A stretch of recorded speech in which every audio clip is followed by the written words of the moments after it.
Hi guys! Welcome to the video. So today I'm going to be reviewing the movie The Bad Guys 2. And first of all guys, I'm really sorry for uploading this video really late. I have now seen the movie in its entirety twice, and over time have noticed and seen / read more things about it, so yeah. And I think because of that, I'll have a lot more things to say. So I have a feeling this review video is going to get pretty long. I'm also going to be talking about other stuff surrounding this movie, like deleted versions, theories, and wishes for the future of this franchise. This video is going to contain spoilers, so if you haven't seen this movie, I recommend you do so because, guys, this movie is amazing. So overall, this movie takes the next level. The animation, the storytelling, the characters, this feels like such an advancement from the first one. First, let's talk about the animation. Just like the first one, I absolutely loved it. I feel like they did so much more with the animation in such a good way. For example, the different effects, like the hearts around Snake, the shadows behind the bad girls, the entire Lucha Libre fight scene, the quick movements, the action lines, they definitely add to the shot, a lot of character as well. Even the smaller details, like the light in Kitty's eye, where Pigtail and Doom get their wag of goodness. I actually didn't notice it the first time I watched it, but I'm really happy that they added that. A throwback to the first movie. Wolf's black eye not immediately going away in the next scene. The 1 second shot of Diane's angry anime face. I remember I paused the video of, I think the trailer, and I found it so hilarious. These, and I'm sure a lot more, they really show the work and care they put into this movie. The idea of adding 2D into this movie, not just the smaller details, but making the entire characters 2D, was such a good idea. It really grabs the viewer's attention, and the style is really fun. I really hope they add more of it in the future. Next, the character designs. Most of the characters look exactly, if not similar to the first movie. Some characters have many different outfits for different scenes, and I love them, great looks. But the character designs that surprised me the most in the best way were the bad girls. I seriously would not have been able to come up with these designs myself. They still have details from their book counterparts, yet look so original. I can't really put it into words, but like, they just did such an amazing job. I like how even in the posters, you can tell how the characters' personalities are like, even if you haven't seen the first movie. Alright, so this is the part of the video where I talk about different aspects from the movie. I kinda go all over the place here, so yeah. In the trailers, I felt a little bit confused on like what the bad girls' plan was. Especially with the gold thing, I don't think that was mentioned in any of the trailers. But the movie definitely helped clear that misunderstanding up. Also, I like how there wasn't any time wasted on screen once the plan started. It's like, we're starting now? Okay, here it is. But it didn't seem rushed either. And how Kitty Cat acts around the bad guys, I think it's a really interesting character detail where it's like, oh, she can be all nice and supportive one moment, but then as soon as you make her mad, like, she can be angry and scary. Like that is, I feel like that is a good villain. I think it was surprising how Snake doesn't show up in the present day until like maybe 5 minutes into it. It doesn't sound like a lot of time, but every time I see that part of the beginning, like after the flashback, it does feel a little empty when thinking about it, especially when you see the bad guys in their home before Snake arrives. Compared to the first movie when it was really emphasized that Wolf and Snake are best friends, Snake was first shown on screen since the literal beginning. But now that I'm looking at it, I can see where they were going with it, with giving Snake kind of like that extra mystery of like, oh, is he actually the Phantom Bandit? Next, I was actually surprised that the bad girls like showed up like all three together around the middle of the movie. I thought, like, from the trailers and the clips that we got, I thought they were going to show up in the beginning, right when the bad guys just finished their job interviews. I guess that added, like, the mystery element to them more. Same with the Lucha Libre scene. The trailer, to me, made it look like it was going to show up around the middle of the movie and not the beginning. As you guys can probably guess, I'm not the best with how the order of scenes go based on trailers. Even though the bad girls all ended up in jail, Pigtail and Doom were the ones that got redeemed, and I felt really happy. I did have a feeling that at least one of the girls could be redeemed by the end of the movie, but it was really nice to see it on screen. I do think all 3 girls know the bad guys are alive, so I wonder if that's going to come into play in the future. Now I'm going to talk about the couples. First with Wolf and Diane. I was so happy to find out that they were gonna be a couple. I have wished this since the first movie. They ended up sharing a kiss, not once, but twice. One of, if not the most beautiful scene in the movie. Plus the moments that they had together, like, Diane really has come a long way with how she treats the bad guys since the first movie. Like, she has gotten to know Wolf and his friends and really trusts them. She doesn't immediately think that Wolf's trying to betray her or lie to her. And also for Wolf, the whole reason why he's doing this heist is to help conceal Diane's identity. I think these aspects really show a lot of their developed bond and connection. This movie really has made me love them even more. A little side note here, I have heard people saying, oh, why couldn't Diane just hire the bad guys for jobs, like working with her? How I imagine it is, I think Diane might have offered them jobs, but the bad guys were like, no, no, we don't want to take the easier route, we want to do this ourselves. To really prove how willing they are to change and to try to fit in with society. I don't think Diane would purposely leave them in the situation that they were in. Alright, side note over. Now for Snake and Doom. I have not expected to like them as much as I do, but it's still a bit complicated for me because they do have moments that personally weird me out, but at the same time they have genuine moments that I really like. I do hope that sometime in the future these two would have a genuine relationship with each other. I think that would be cute. Snake deserves love.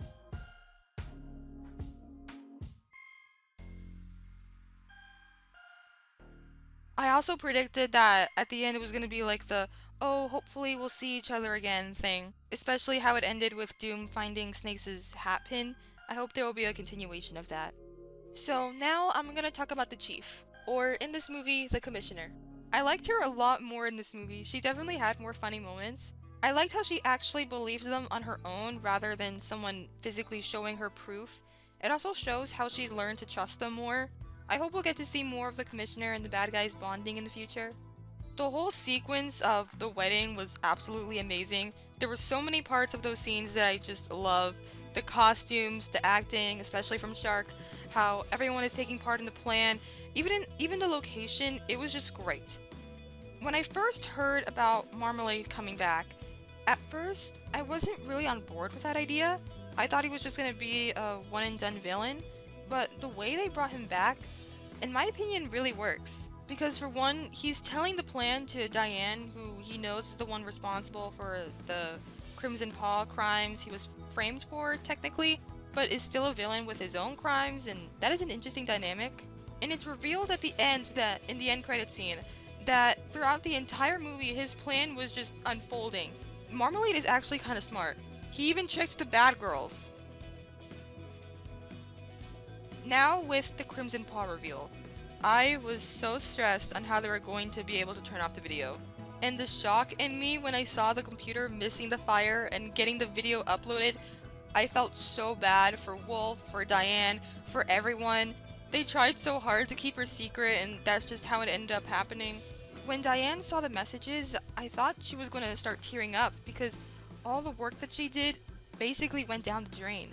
I also would have liked it if we got to see Diane's eyes tearing up in that moment because of the amount of stress that she has and the situation that she's in. Also, I noticed that the commissioner messaged Diane. I think it would have been nice if there was a part where Diane and the commissioner have a short phone call in the spaceship where we actually got to hear them talking about the situation. Because the commissioner had been known to believe that once a con, always a con thing. So to hear that someone she's trusted for a long time having this past, to me it seemed a little rushed that Diane and the commissioner seemed completely fine about it all in the end, without seeing that part of the development. I really like the idea of the bad guys being turned into secret agents. I think it brings a lot of familiarity with their previous quote-unquote jobs.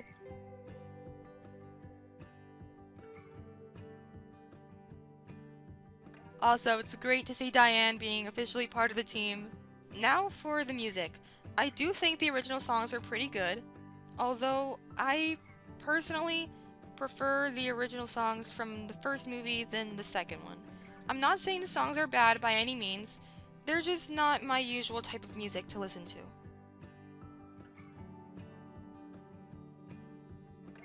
I have seen some of the deleted scenes slash different versions of this movie. For example, the cut storyline of Diane and Kitty Cat. They were originally not going to not only know each other, but also they were a duo thief team, even acting as sisters. Right now, I've actually grown to like this sequence a lot more.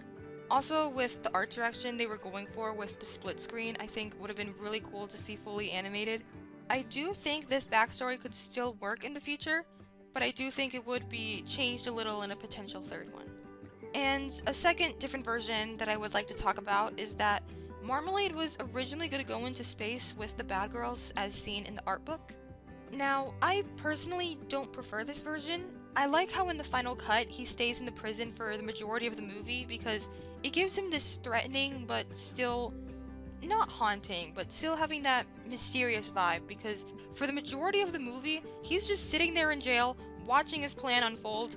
In that other version, it would, to me, seem too much like the first movie, but I hope that this time in the future, he could have a bigger role, especially if they work with the alien plotline. Now, the last one I want to talk about is the version where Kitty Cat is applying to be part of the bad guys. Now, to be honest, this was my least favorite deleted scene / version that I've seen. For Kitty Cat being a fan of the bad guys, in my opinion, it could have worked for me, but Kitty in that deleted scene kind of gave me similar vibes to Syndrome from The Incredibles, and I did not like how the bad guys were acting in that scene at all. I get it that they're bad guys, but I don't think it means that or it's an excuse for them to literally make fun of her by doubting her abilities, especially when she looks up to them. Now, I'm gonna talk about my hopes / wishes for a potential installment in the franchise. Whether it's a short or another movie, this is just what I'd personally like to see. First, I would like to see how Wolf and Diane feel about the way her identity got released and the outcome of it. I know that Wolf was going to say something about it before they kissed, but I hope we see them having a conversation about it, so I'm not saying that Diane's mad at Wolf, but not only to make it more clear for Wolf, but it could also show how much they truly support and care for one another. Also, Diane understanding Wolf's perspective on this, but just letting him know that even though he tried his best, she's not mad at him and that she'll still be with him. I feel like that would be a cute scene. I also hope we get to see more of Diane's point of view and how that short but impactful moment affected her. Next, it was shown in the end credits scene that Marmalade is going into space and he says, "Time to go home." So, in the books, he was revealed to be an alien. Now, I don't personally want the movies to take place in an all sci-fi genre, but it would still be so cool to see an alien version of Marmalade. I imagine it being he does part of his plan in space, comes back to Earth or contacts someone from Earth, and then there's a battle. I do want the bad girls to return. Like, come on, they're great characters. I think it could be like the bad guys find out about Marmalade and then they go to Pigtail and Doom saying, "Hey, we need your help. Kitty Cat might be working with Marmalade this time."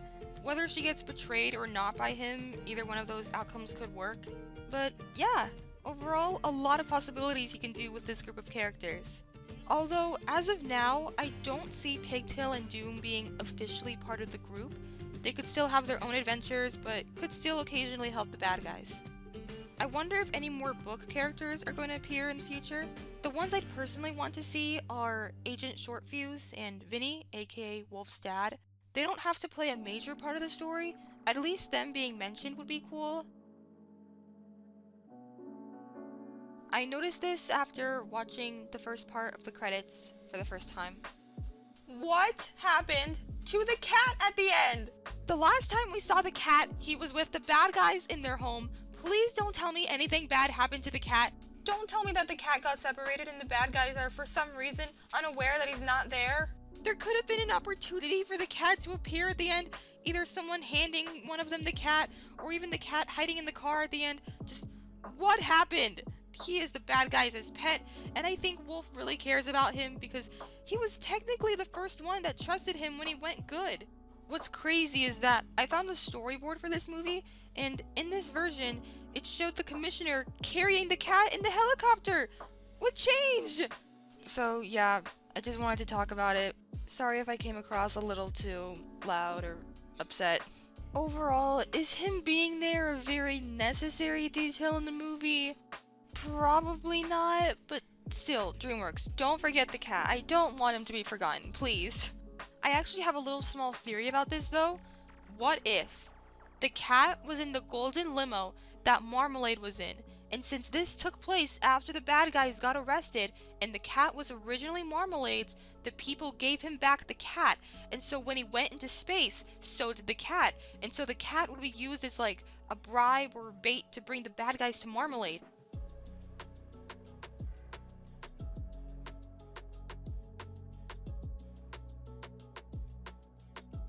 Also, a little side note, I saw a deleted version that actually reveals the cat's name, which is Dolphin. Dolphin, Golden Dolphin, I guess that's the connection there. So, what do I rate this movie? I think I can finally say, for sure, that I give this movie a 9.4 out of 10.